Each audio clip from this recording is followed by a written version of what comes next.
In a circle of radius 14 centimeter, an arc subtends an angle of 120 degrees at the center. If value of root 3 is 1.73, then we have to find the area of the segment of the circle. Okay. तो पहले तो आप लोगों को मालूम होना चाहिए कि सेगमेंट क्या होता है. ओके, मैं आपको सेगमेंट समझा दूँ. अगर ये सर्कल है और सर्कल में मैं कोई कॉर्ड ड्रॉ कर लूँ. Okay, this line is chord. अगर मैं सर्कल पर 2 पॉइंट्स लेकर उन्हें ज्वाइन कर दूँ तो उसे कॉर्ड बोलते हैं. मैंने एक पॉइंट ये लिया एंड एक पॉइंट ये लिया, सर्कल पर उन्हें ज्वाइन कर दिया, तो इस लाइन को बोलते हैं cord.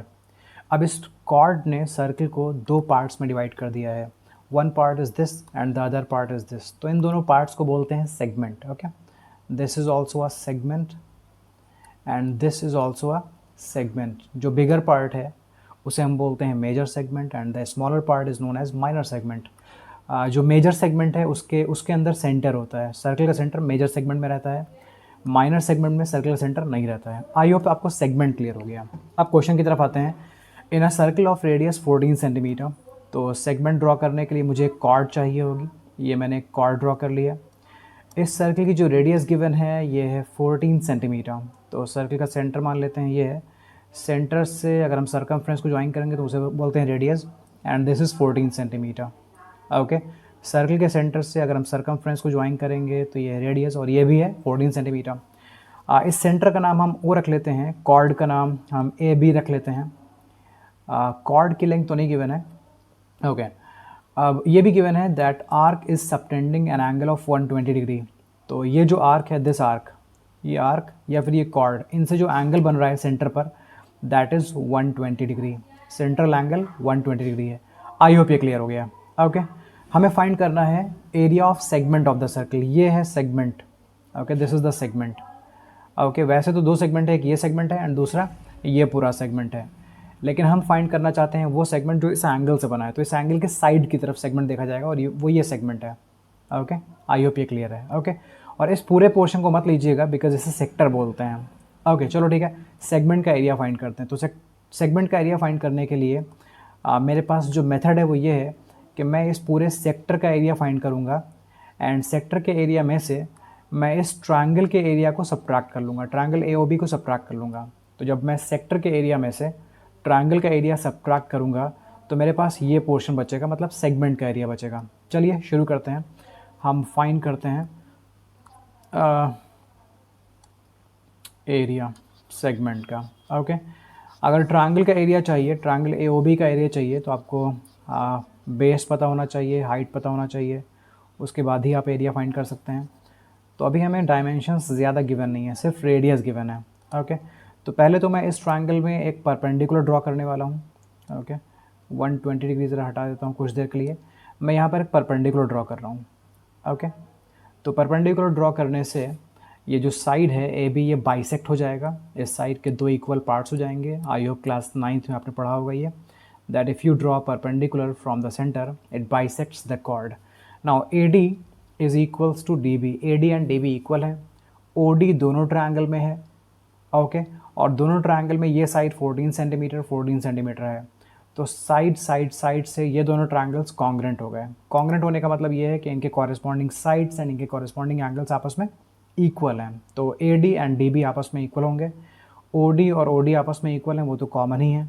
Okay, and corresponding angles भी सेम हो जाएंगे. अब देखिए, ये पूरा एंगल 120 था, तो इक्वल अगर हैं दीज 2 एंगल्स तो ये हाफ हो जाएंगे 60-60. अगर ये पूरा एंगल था 120 तो this half will be 60 and this half will be 60. Okay, अब इस किसी एक ट्रायंगल में, ट्रायंगल AOD में या ट्रायंगल BOD में हमें ट्रिग्नोमेट्री यूज़ करनी पड़ेगी साइड्स फाइंड करने के लिए. तो मैं चलता हूँ ट्रायंगल AOD में, इन ट्रायंगल AOD, एंड मैं यूज़ कर लेता हूँ ट्रिग्नोमेट्री. मुझे हाइपोटेन्यूज मालूम है, मैं परपेंडिकुलर एंड बेस पता करना चाहता हूँ, तो मैं साइन यूज़ कर लेता हूँ क्योंकि sine theta is perpendicular divided by hypotenuse. Sine theta की वैल्यू मैं 60 लेता हूँ. ओके, इसी थीटा के ऑपोजिट जो है वो परपेंडिकुलर है, मतलब परपेंडिकुलर है AD एंड हाइपोटेन्यूज है 14 सेंटीमीटर. साइन 60 की वैल्यू √3/2 होती है, इसे याद रखिए, एंड AD/14. सो AD की वैल्यू हो जाएगी 14 इंटू √3 डिवाइडेड बाई 2, मतलब ए डी की वैल्यू हो जाएगी 7√3। ओके, और उन्होंने बोला है कि √3 की वैल्यू 1.73 ले लेंगे हम। चलिए नेक्स्ट स्टेप में चलते हैं एंड इसे सॉल्व करते हैं। ए डी की वैल्यू ज़रा फाइंड कर लेते हैं। √3 की वैल्यू 1.73 लिख देते हैं। So A D is 7 multiplied by 1.73.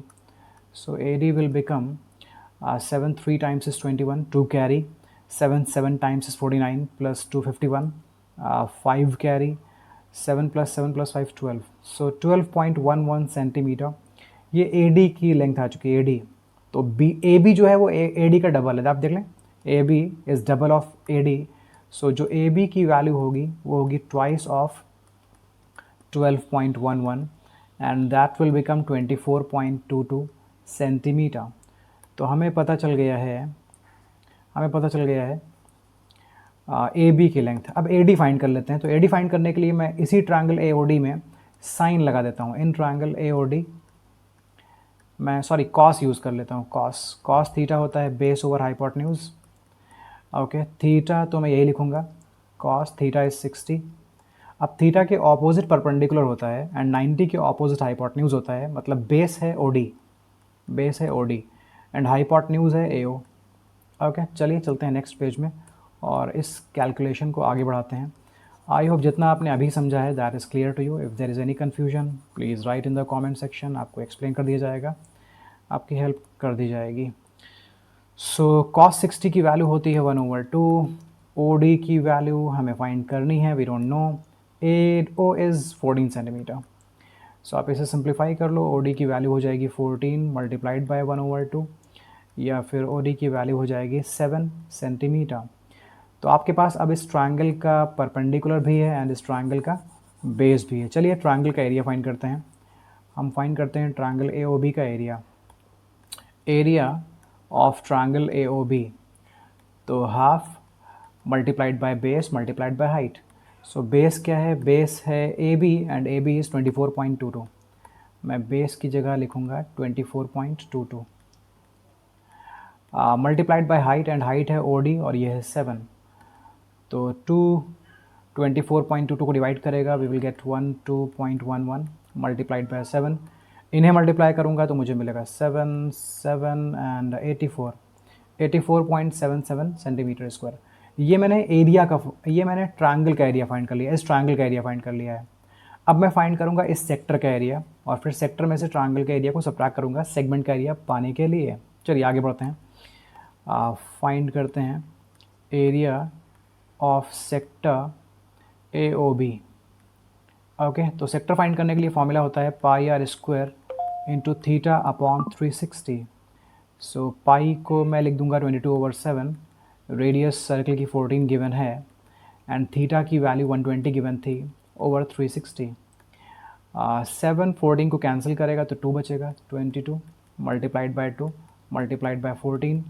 120 and 360 में कुछ रिडक्शन होगा तो 1/3 बचेगा। 22 को 2 से मल्टीप्लाई करेंगे, ये हो जाएगा 44। 44 को 14 से मल्टीप्लाई कर देते हैं, देखते हैं कितना आता है। 176 and 44, this is going to be yes 616 multiplied by 1/3।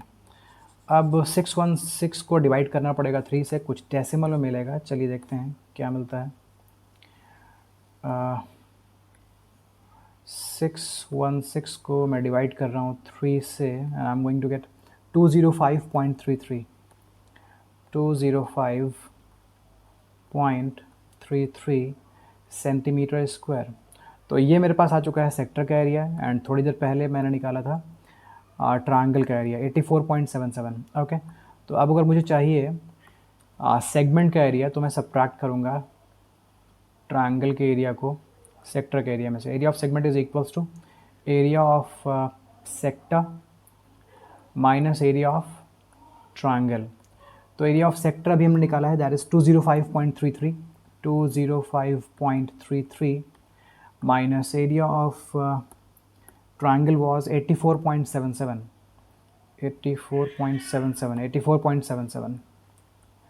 Okay, चलिए सबट्रैक्शन करते हैं। तो 205.33 minus 84.77, ये मुझे मिलने वाला है 6, and I'll get 5 here, I'll get 0 here, I'll get 12 here, 120.56 centimetre square. Okay, ज़रा देख लेते हैं कोई ऑप्शन है 120.56. Okay, this is the first option. I hope it is clear. If there is any confusion, please ask me. Please write in the comment section. Thank you.